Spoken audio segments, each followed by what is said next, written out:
Today marks 95 years since the deadliest school attack in the United States history, the Bath School bombing. May 18th of 1927, 44 lives, including 38 children, were killed in a tragic massacre in Bath Township. 6 News reporter Sarah Elsha is here for you now with the history of the school bombing and how today, close to a century later, the Bath community still remembers those who died. Sherry, gone but never forgotten. That's what many said tonight at a candlelight vigil in Bath Township. Many of those in attendance were actually relatives of the victims, and tonight they honored those family members who tragically died that day. Tonight, dozens of candles and a bell ringing after each victim's name was read aloud. Pauline May Schertz, age 9.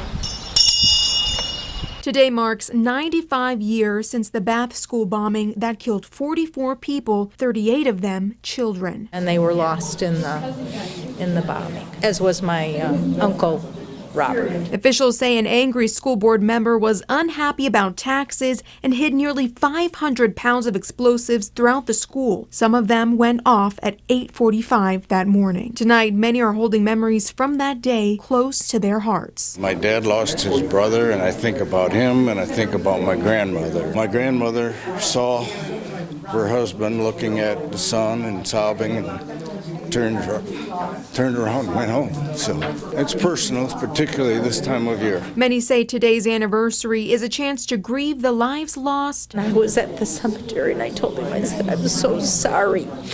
I never got to know you. While also celebrating the Bath community for banding together many years ago to pick up the pieces. Grief is there. It has to be coped with. And our people rebuilt. That victory over that adversary is what I think we need to celebrate as much as we do the loss of the children. Earlier this month, Irene Dunham, the last survivor of the Bath School massacre, passed away. She decided to stay home that day in 1927 because of a sore throat. Dunham was 114 years old when she died.